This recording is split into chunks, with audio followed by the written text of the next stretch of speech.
it was completely and from the beginning deliberately segregated. And so the FHA's kind of statement of mission said, if a neighborhood is to retain stability, it is necessary that properties shall continue to be occupied by the same social and racial classes. You heard that there. That's author Gabrielle Robinson talking about the discriminatory housing practices from 75 years ago that made it very challenging for African Americans to own homes in nicer neighborhoods. More of that later, but first, welcome to Round the Bend Now and Then, a podcast that shines a light on the South Bend and Mishawaka areas past and present. Through interviews with local business owners, leaders, and community members, our listeners and I learn together about all of the great people and great things going on in our community, as we also learn about South Bend and Mishawaka's history and how intertwined our past is with our present. About 7 or 8 years ago, I saw something online about a book called Better Homes of South Bend, An American Story of Courage. And of course, you know me by now. A book that had South Bend written on it definitely caught my eye. And then I started to read the description, and I was floored. I had never heard of this story before. Quote, in 1950, a group of African American workers at the Studebaker factory in South Bend met in secret. Their mission was to build homes away from the factories in the slums where they were forced to live. Wow, man, those first 2 sentences of the description seem like something out of a novel. Met in secret. Their mission was. But you see, this wasn't fiction. This was reality. I continued to read the description a bit further. They came from the South to make a better life for themselves and for their children, but they found Jim Crow in the North as well. The meeting gave birth to Better Homes of South Bend, and a triumph against the entrenched racism of the times took all their courage, intelligence, and perseverance. Now, I knew about some of the awful racial covenants that were written into some of our neighborhood's deeds that stated, basically, only white people are allowed to live here. And I knew that my very own neighborhood that I live in now and that I grew up in, unfortunately once had those written in their deeds and bylaws. But I had never read a book sharing the actual stories from South Bend about the families that were impacted by all of these stated and unstated racist policies. I, of course, instantly purchased the book and read it as soon as it arrived. I was flabbergasted at the sheer will and perseverance that these families had just so they and their children could play double dutch in the street, smell the sweet smell of barbecue in the summer air, and at the same time proudly hold their heads high as these homes were theirs, not their landlords, theirs. The description on the back of the book ended with, author Gabrielle Robinson tells the story of their struggle and provides an intimate glimpse into a part of history that all too often is forgotten. In this episode, I meet with the author of the Better Homes of South Bend book, Gabrielle Robinson. We talk about how she learned about this story and why she wanted to write a book about it. She shares her journey writing it and the many, many wonderful human beings that she was able to form relationships with along the way. We talk about the awful housing conditions that many African Americans in South Bend were, basically, forced to live in, and how that sparked a group of Studebaker factory workers to do something about it. As you'll hear, their story is captivating and absolutely inspiring. Now remember, this is only a 45-minute podcast episode. To truly understand and feel the enormity of the Better Homes of South Bend Group's accomplishments, I highly encourage you to read the book. I included the link in the show notes, but you can also purchase it on Amazon or just Google it. Before we dive into our interview with Gabrielle, I just wanted to truly thank our listeners for spending your valuable time listening. It's made this work so meaningful to me, knowing that it's sparking memories in you. Literally, I've had people that I've never met email me or message me a personal story or a memory that was sparked just from listening to one of our episodes. I'm just so appreciative of you all listening, and please continue to do that and continue to spread the good word and share the podcast with others. Next, you'll hear how Gabrielle, who was born in Berlin, Germany, has lived all over the place, but ultimately, she just couldn't get away from good old sunny South Bend, Indiana. First, just tell us a little bit about yourself. My name's Gabrielle Robinson. Mm-hmm. After most of my life living in different countries, different cities, I, unbelievably even to me, settled in South Bend and loved it. I really feel a sense of belonging here. Wow. When did you move to South Bend? I moved over 20 years ago. Oh, you've been here a while. I've been here a long time. But before that, I've just, I lived in London, I lived in New York, I lived in Vienna, I lived in Hamburg, I lived in Berlin. I mean, I was just everywhere. Wow. And in fact, I was a citizen of no country at all. Really? Because I moved so much. Really? Not even where you were born at all? No, I'm even now. I'm a naturalized American, but I'm also a naturalized German. I'm not a native of anything. Wow, yes. Wow. So, and then, what brought you to sunny South Bend, Indiana? Well, IUSB. I was at Urbana for 10 years. Okay. And then I got a divorce and wanted to leave. And I came here and I didn't think I'd stay. I thought I'm just passing through. Yeah. And you ended up just and staying. I really like it. And I think it's getting better all the time. Over the coming minutes, we provide some background to the housing situation for African Americans in South Bend and the times leading up to the creation of the Better Homes group. Next, we talk about how the evils of Jim Crow are generally thought of in the South. But according to those that experienced it down there and moved north, there were still some definite similarities that they experienced. And when you hear Gabrielle or I say the Better Homes members, we're talking about the group of folks who are the focal point of her book.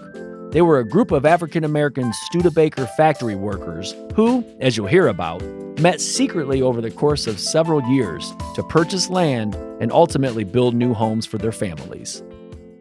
At the very beginning of the book, you did a wonderful job of describing how South Bend was like for African Americans early on. And we talk about Jim Crow in the southern states. It was bad up here, too. Yes. And South Bend was no exception. So just talk to me in general about some of the discrimination that African Americans faced in South Bend. Yeah, I love what one of them said. He said, just about all, most of them, let's say, of the Better Homes members had come from the South. Right.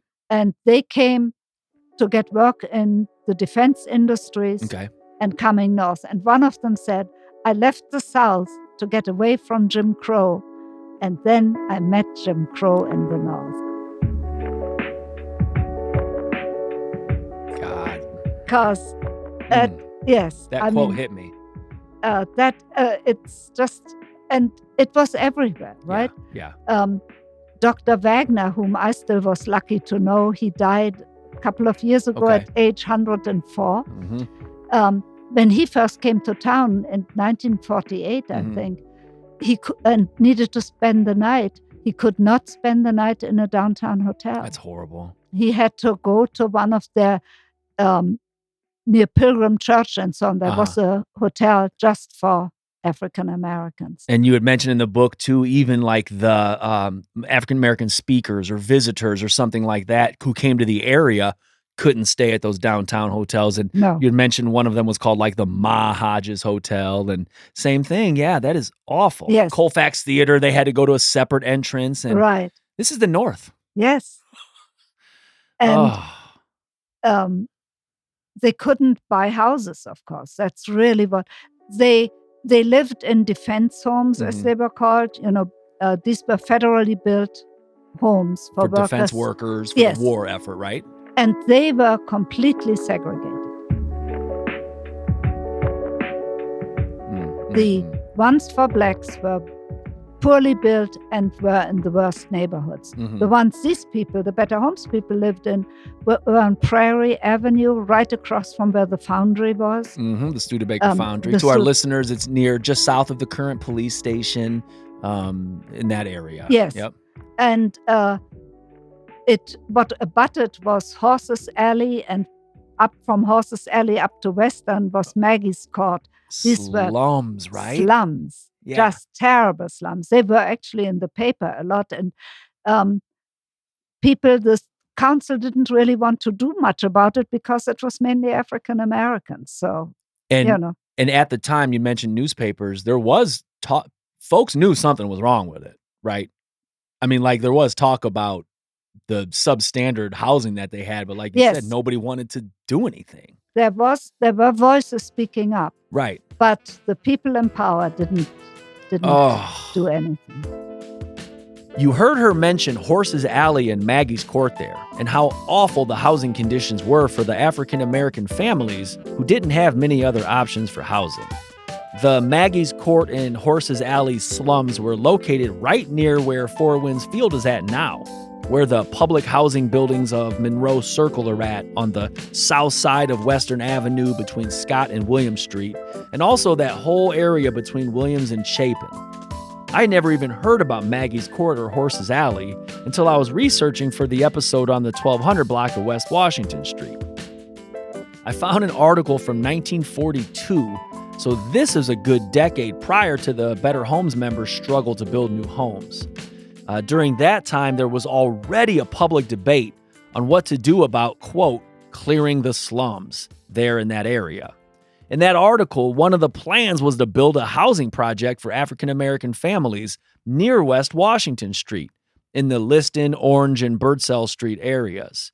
In the article, an individual that is actually critical to the success of the Better Homes Group, attorney and state representative J. Chester Allen, was fighting against building the housing project out there, and he was pushing to have it built where the Maggie's Court and Horses Alley slums were at then. Basically, don't tear down properties to build it out there. Tear down the slums of Maggie's Court and build it there.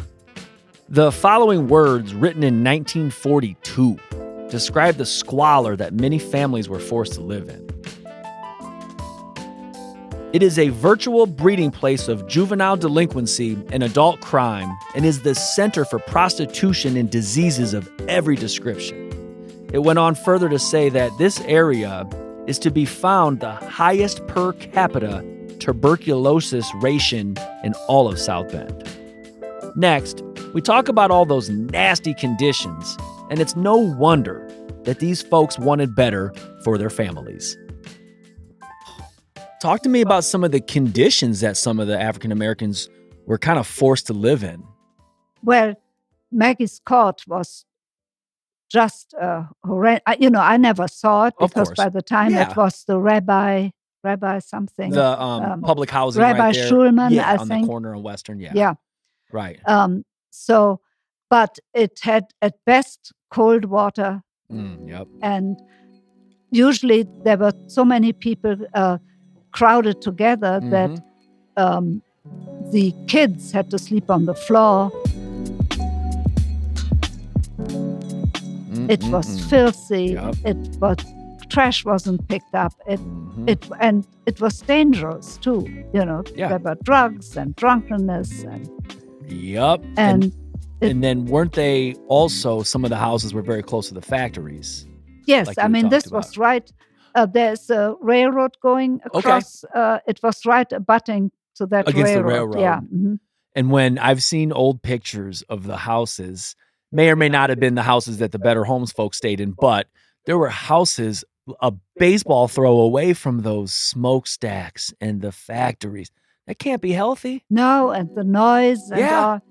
And that's what these folks said. We haven't left the South. And to bring our children up in this, there was just no place for kids.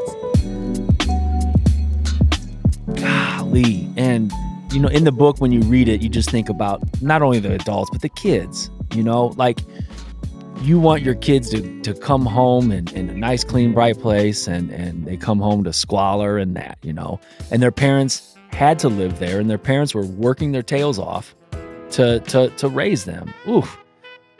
You just heard us talking about some of the slum-type housing that many families lived in. For perspective, I did get a few videos of what used to be the Maggie's Court area near Four Winds Field, and also where the Better Homes families lived right next to the Studebaker foundry. You can watch those videos, complete with my own narration on the spot, off the top of my head. People driving past probably thinking I'm crazy talking to myself. Anyways, you can watch those on our Twitter page, our Facebook pages, or even on our brand new YouTube page. The link to our YouTube is in the show notes as well. Gabrielle shares how hard it was for African Americans to purchase homes and live in areas that weren't in such putrid conditions.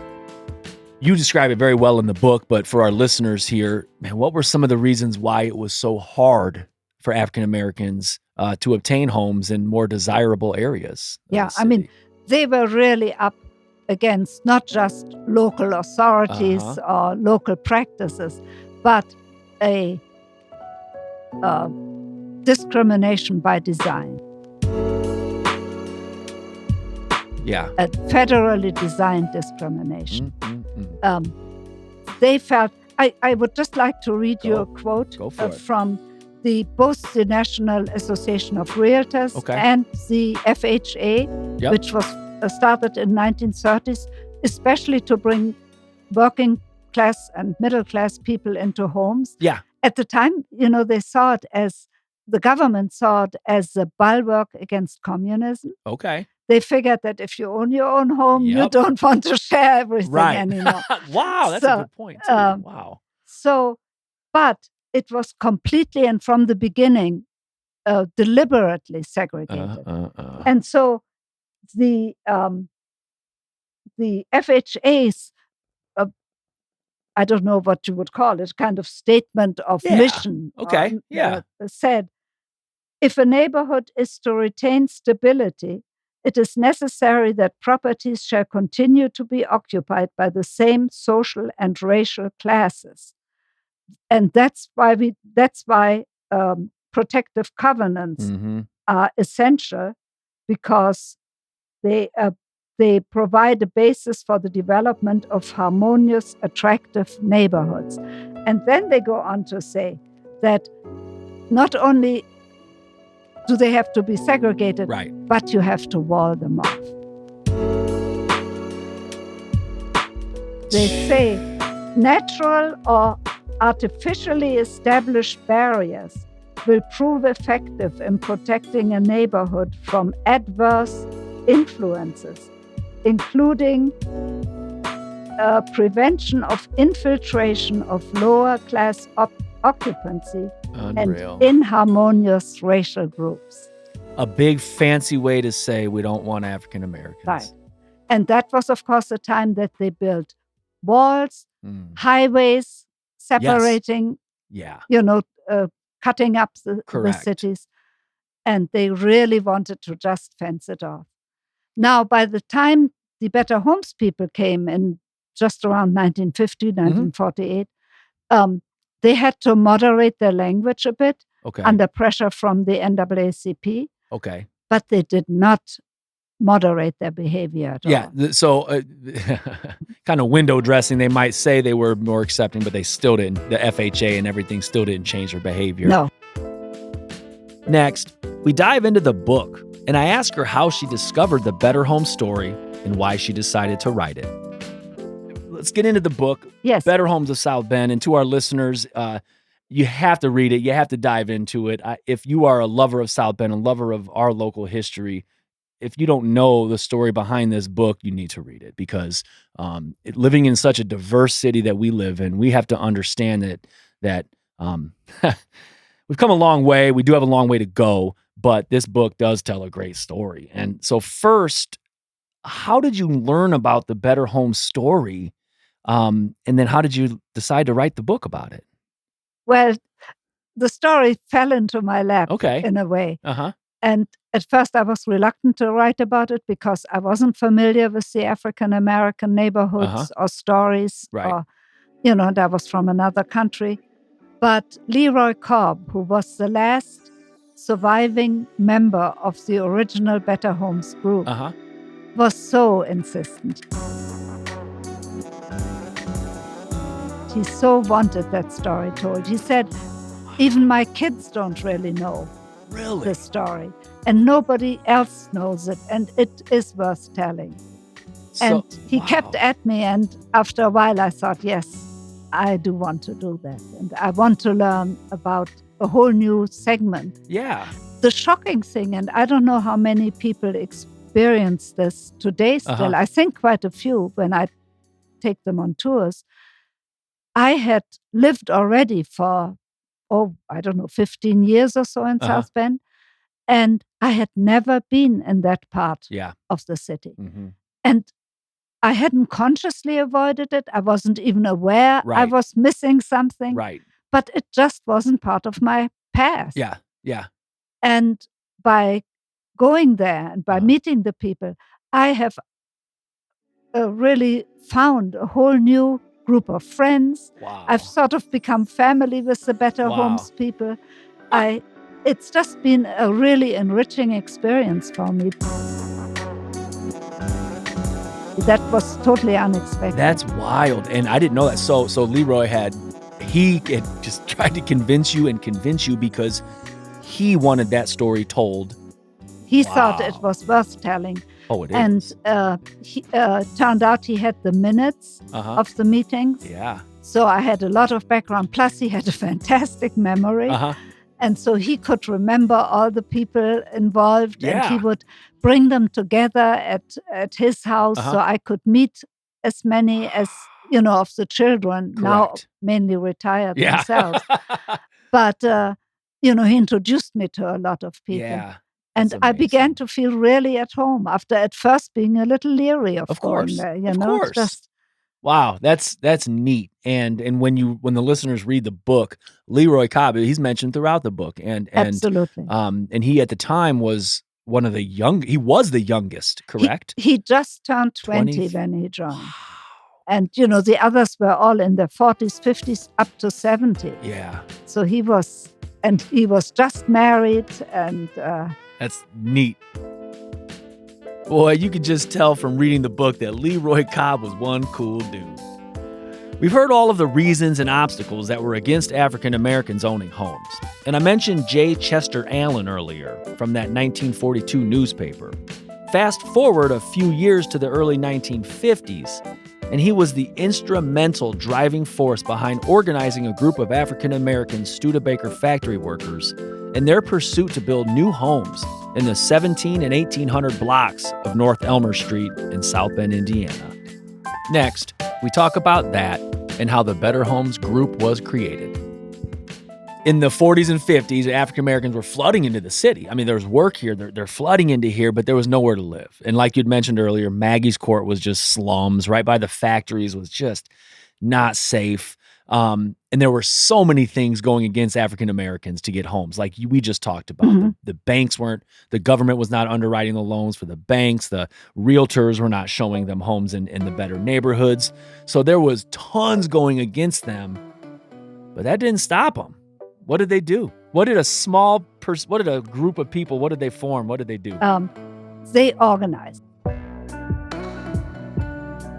Okay. And I think that may have been already under the influence of J. Chester Allen, a black attorney who, from the moment he came to South Bend from the East, he fought for racial justice. Yeah. And I think he said, we need to organize. If everyone individually will not get anywhere. Yeah. They incorporated. Okay. And they bought the land as Better Homes, Inc. So they had to form a corporation first to buy the land because they knew if one of them, it had to be more of a corporation, not one person. And it was even more complicated. There was a white lawyer who was friends with Allen. Okay. Who had already had these lots. And I see. He actually bought them. Okay. And then sold them to Better Homes. I see. Because otherwise they would never have gotten the lots.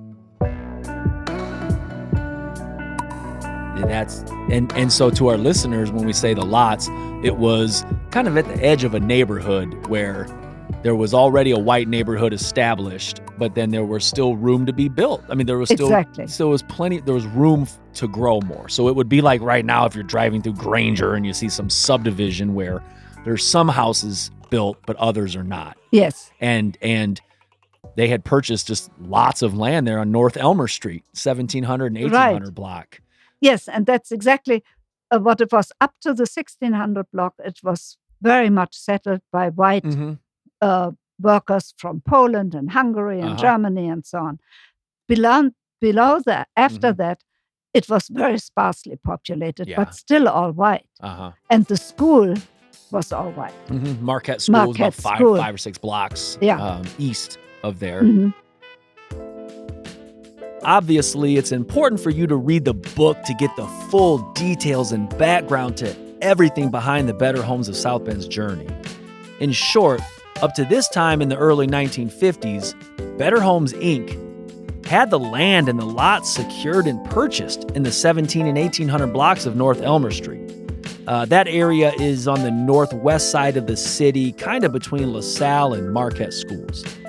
But even though they had the land, they were faced with so many more hurdles and roadblocks and letdowns that were thrown their way before their houses could even be built. We talk about all of that next. As soon as they started meeting, I mean, they had the blocks, or they had the land, right? I mean, right. They moved fast. But not as fast as they would have liked. It still took 4 years. Because banks still wouldn't give loans. It was horrible.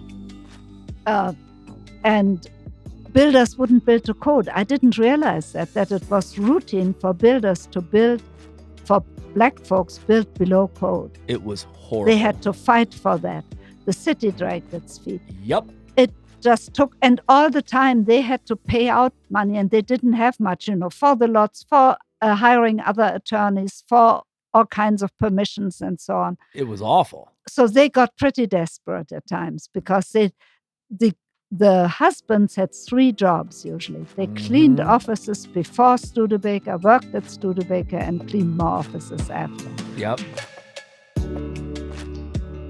The wives sometimes worked too, or the husbands had some other, one of them had a veterans on the GI Bill. He got a little money. He got himself an education in fixing TVs. Okay. And so he made a little extra money doing that.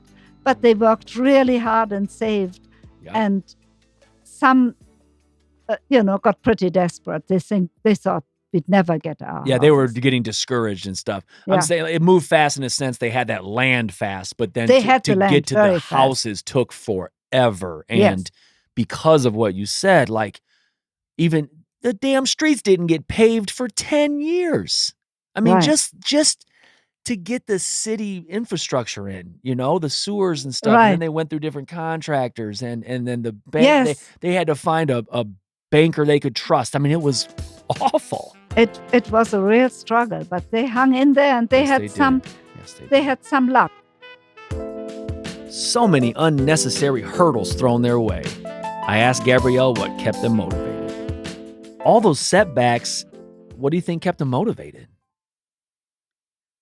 I think the dream, what Leroy said. Leroy was young and optimistic and so on. The dream of having their own house. That's what kept them going, just to own that own home. Because that was something they hadn't expected. And once they had it, Leroy would say, we would spend weekends barbecuing out the whole group. And we would say, we never expected to have this. We would have never dreamt of having a place like this to call our own. That's so cool. That is so cool. That is so neat. And my favorite chapter in the book is towards the end, called the Elmer Street Community.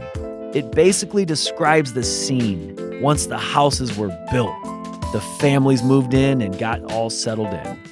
There are pictures of the girls double dutching, neighbors smiling at cookouts and so forth. You can just get a sense of the pride they must have felt after having to battle for years just to own their own home. We talk about that next.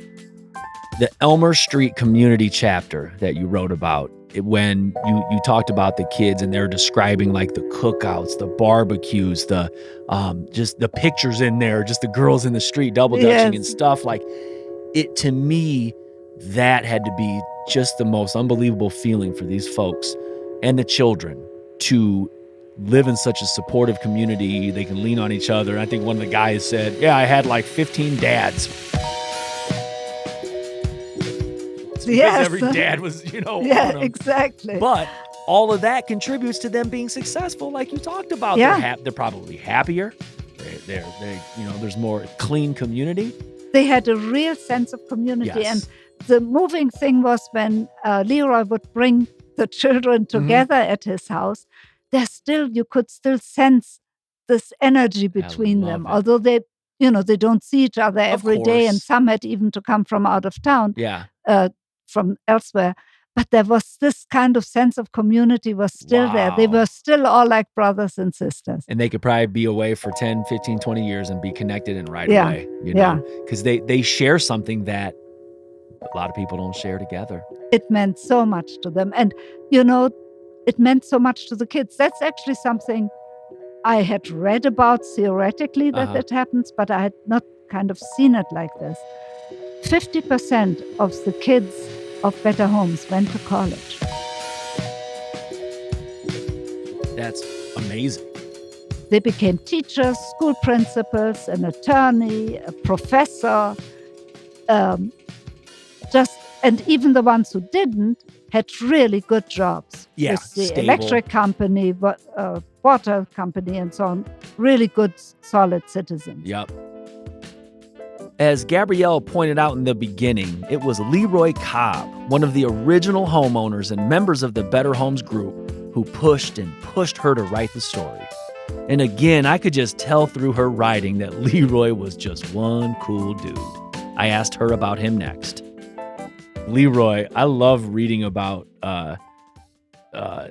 him because he even reading about him here and then hearing you talk about him, he just seems like a neat guy. He is. He was a real gentleman, too. Yeah. Always well-dressed. And but again, even he at 85 or something, he had a Cadillac because he had been really successful. He had learned so much from that experience. He had learned how to deal with authority, how to deal with banks, how property was important. And so he was quite well-to-do at the end, and he had a Cadillac. But occasionally the police would stop him and ask for his registration because here was this black man cruising along in a Cadillac. And if I had cameras down here, you'd have seen my face. Yeah. That's awful. And he was a real gentleman. You could tell. You could just tell. And it must have been one of the most unbelievable feelings for him at 20 years old or 23 years old or whatever to own his own home. Yes. And he paid it off in 17 years. That dude had a paid off house by the time he was 40. He saved and saved, and he worked hard and he didn't mind. I said, wasn't that, really very different? And he said, no, I didn't mind. I had my health and I could do it and I knew what I was working for. Hey, no, is he still alive or? No, he died a few years. Okay. But he saw, that's one reason I rushed the book a bit because he was healthy when I met him, but I wanted to be sure and he wanted to be sure. Yes. We did events together. We were on TV together, Nice. And I got his state historic marker on Elmer Street, which is the first one for African Americans, and he was there to talk, and so he got to enjoy it. In writing a book like this, it involves meeting with and talking with so many different people. And kind of like me starting this podcast, I'm forming relationship with folks that I normally wouldn't. I mean, who would have ever thought that I'd have Mayor Roger Parent in my basement studio? Anyways, I asked Gabrielle if there was somebody that she admired or learned most from. You talked to a lot of different people for the Better Home story. Like, what person do you admire the most, or what person did you learn the most from? Well, in a way, there were two. Okay. One was Leroy. Okay. Because, he really introduced me into that Yes. world and into the Yes. people. But the other one, he passed away recently too, John Charles Bryant. Okay. Are you familiar with the name? Well, he is the unofficial Black historian of Really? South Bend, or was. Uh-huh. And he took me around. He was not a conceptual man as much, but he knew everything. We would we would drive around, and on the west side, every house. He knew not only who lives there now, but who lived there generations ago, and he can tell me their stories. And he often knew them. His mother, in particular, was very well connected to the African-American community. And he came from the Powell family, which was one of the earliest families. One of our early families here. And he's a member of the Powell family, so he's really well connected. What was his name again? John Charles Bryant. Okay. Oh, I think I've heard of him. Yeah, I think I have. He really was amazing. Just helped you. Every time, and sometimes I had a question, and he couldn't answer it, but he would call down to wherever, to the south, to the east, to New York, and get me in touch with someone who had the answer. About all the churches, the church histories. Pilgrim and Greater St. John, which were right there where there was this thriving Black community at the time. Birdsell Street and Linden Street. West Washington, Birdsell, Linden, and all that stuff. Yeah. And he would get me in touch with people who could give me the whole, I couldn't put it all in the book by any means, but all the history about all these. So he was amazing. That has to be, as a writer writing this book, you're yearning for information, and that has to be such a good feeling to have somebody who can lean on you. And then the extra, I don't want to say barrier, but the extra issue of going across cultural lines. That's different, it is. And he was able to connect you. And yes. We really trusted each other. He trusted me. And that's neat. And it was really a great experience for me. And cool. I learned so much. I often miss him now. I said, I would like to ask John Charles what. That's neat. That's cool. Oh, yeah. I looked up John Charles Bryant, and he was in or wrote numerous different Tribune articles about our African Americans' history. So get this. There's going to be a play about the Better Homes of South Bend story. How cool is that? We discuss that next. Better Homes of South Bend is a play, right? It will be called Better Homes. It'll be called Better Homes. Talk to me. Let's talk about it. Well, it will be performed by the Civic Theater from November 10th to 19th. So did they approach you about a play, or they? No. Aaron Nichols, the executive director of the Civic, wanted a play and asked me would I be okay with it, and I said of course. And he commissioned this really wonderful playwright from American University in D.C. What's her name? Colleen Jennings. All right. And she's written quite a number of plays, and they're performed maybe mainly in the East. But this will be the world premiere of Better Homes here. And it's going to be really moving, I think. I'm sure. And it... a play can't tell the story of everything and so on. So it focuses on one family in a way. Yeah. But that gives it a lot of emotional impact. Yeah. It does. It makes it more human, humanizes it. It's these are human beings. I mean, this, so, and for you, that has to be unbelievable, because here's something that a gentleman was trying to, just convince you to write a book to share, and then so you write the book, and you get in there, and you're hanging out with people who you never would have, most likely, and you're learning, and then 7 years later, a play. Yes, I was certainly surprised by that. I've written quite a number of books, but none of them has been made Turned into into a a play. play. Yes, But it's a great story that needs to be told. it will be nice to get the stories. And I'm also excited that Aaron and the schools are so interested in getting students to come, because they would, on an emotional level, get this history and understand it without, having to read textbooks and stuff. That is so neat. I cannot wait to see it. I knew that Gabrielle was involved in a project highlighting housing discrimination over the years, so I asked her about that next. So this book is kind of closely tied to Undesign the Red Line, and that's a project going around here at the library, and it's going to spread. Is that right? Right. It's a national project which is trying to explain to cities the importance what redline has done and the very far-reaching consequences of redlining. But then each community or each city, I'm not sure how many there are now, can also have their own in there, and it's also all interactive. If you go there and you have a story to tell, you can press a button and record that and so on. And it's talking about really the inequality by design. That's why they call it undesigned, because it was originally, redlining was designed. It wasn't an accident. I see. Yes, it was purposeful. It was purposeful. And this is to undo that. And so if you get a chance, it's at the library right now. It will be at the Civic Theater after that. And then at the History Museum. Okay.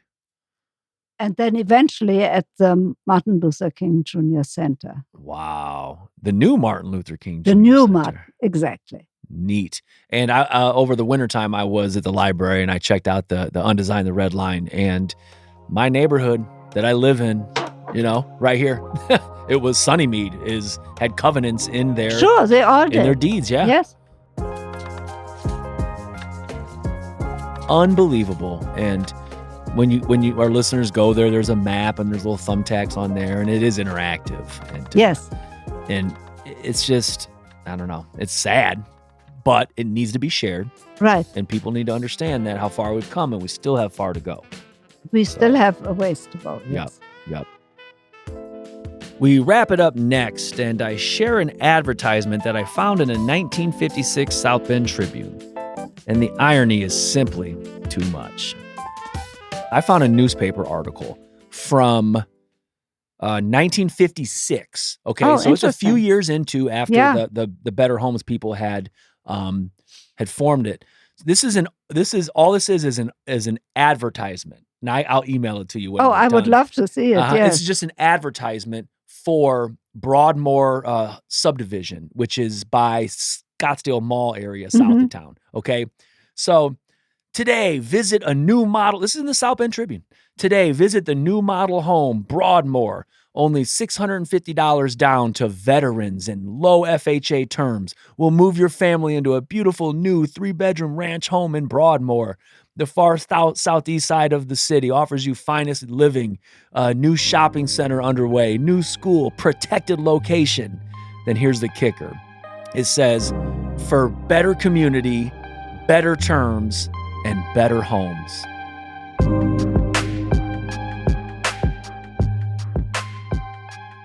I saw that better homes. Yes. And I thought, what in the world? So here, first the Better Homes and the Better Homes group, I just thought it's ironic. But here's this advertisement for veterans. Come on back, veterans. You just fought for our country. FHA loans will give you low loan terms. Again, African Americans could not ever move there. No. I thank you for listening to another episode of Round the Bend Now and Then. And thank you so much, Gabrielle, for coming on and sharing your journey with the Better Homes book and the story surrounding it.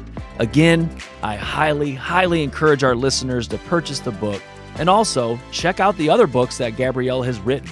Her website is in our show notes. As always, be sure to download and subscribe to the show on whatever podcast app you prefer. And remember to share the show with a friend. Join us again next time and learn more about South Bend and Mishawaka's now and then.